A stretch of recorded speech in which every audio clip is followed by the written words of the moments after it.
સુરત મહાનગરપાલિકા સંચાલિત સ્મીમેર હોસ્પિટલના મેડિકલ સ્ટોરમાં આમ આદમી પાર્ટી આપના કોર્પોરેટર રચના હિરપરા દ્વારા તપાસ કરાતા એક્સપાયરી ડેટવાળા રેમડેસિવિર ઇન્જેક્શનનો મસમોટો જથ્થો મળી આવ્યો છે। સુરત મહાનગરપાલિકા સંચાલિત સ્મીમેર હોસ્પિટલની અંદર આજે આમ આદમી પાર્ટીના કોર્પોરેટરો એટલે કે આપના કોર્પોરેટરો દ્વારા મેડિકલ સ્ટોર રૂમની અંદર જોતા એક્સપાયર દવાનો મોટો જથ્થો મળી આવ્યો હતો।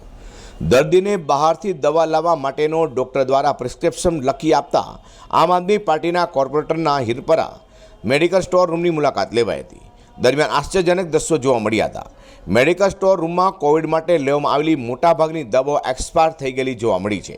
તેમાં ખાસ કરીને જે ઇન્જેક્શન લેવા માટે લોકો હજારો રૂપિયા ખર્ચવા માટે તૈયાર થઈ જવા પામ્યા હતા અને કલાકો સુધી લાઇનમાં ઊભા રહ્યા હતા એવા રેમડેસિવિર ઇન્જેક્શનનો જથ્થો પણ નાશ કરવો પડે તે પ્રકારની સ્થિતિ જોવા મળી હતી।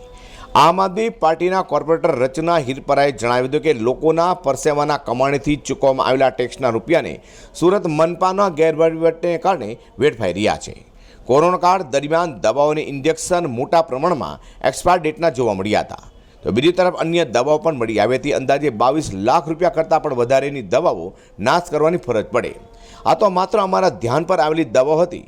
હજી કેટલી દવાઓનો સ્ટોક અહીં પડ્યો છે તે તપાસે તો ચોંકાવનારા આંકડાઓ સામે આવી શકે છે। Rachna Hirpara, councillor ward number 17, hospital સમિતિ સભ્ય।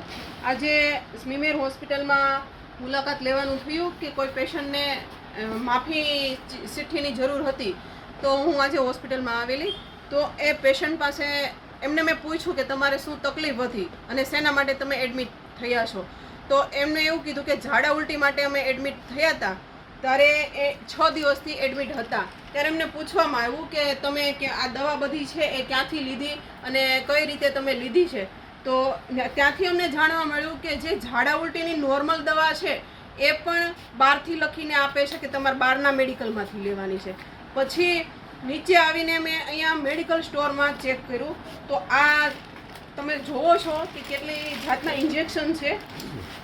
આ ઇન્જેક્શન 25,000 ઇન્જેક્શન છે જે એક્સપાયર થઈ ગયા છે અને એને અત્યારે કાઢી નાખવામાં આવ્યા છે। એવા ઘણા ઇન્જેક્શન છે, રેમડેસિવિર ઇન્જેક્શન છે। એ જ્યારે કોરોના કાળમાં લોકોને કેટલી તકલીફ પડતી હતી જ્યારે એ ઇન્જેક્શન માટે લોકો કેટલા પૈસા આપવા તૈયાર હતા અને અત્યારે એ લાખોના ભાવમાં અત્યારે ટોયલેટમાં નાખવામાં આવે છે। તો આ હજી તો ખાલી 6-7 ઇન્જેક્શન મળ્યા છે, હજી તો ટેબ્લેટ ને આને સિરમને તે કેટલું છે એનું કોઈ નક્કી જ નથી।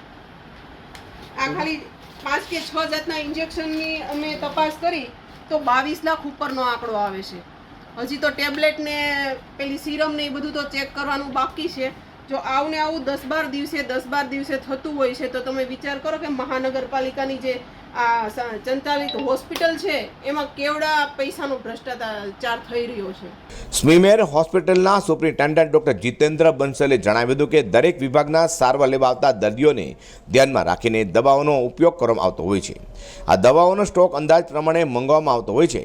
ક્યારેક દર્દીઓની સંખ્યા વધારે હોય તો દવાઓ ઘટી જાય છે, ક્યારેક દર્દીઓની સંખ્યા જો ઘટી જાય તો દવાઓમાં સ્ટોકમાં રહેતો હોય છે। કોરોના સંક્રમણના ત્રીજા તબક્કામાં કોરોના સંક્રમિત દર્દીઓની સંખ્યા પણ ઓછી હતી। જે દર્દીઓ આવ્યા હતા તેમને ઇન્જેક્શન કે અન્ય દવાઓની જરૂર પણ વધુ જણાઈ ન હતી, તેને કારણે તે દવાઓનો સ્ટોક અહીં પડેલો હશે જે એક્સપાયર ડેટ પણ થઈ ગઈ હોઈ શકે છે।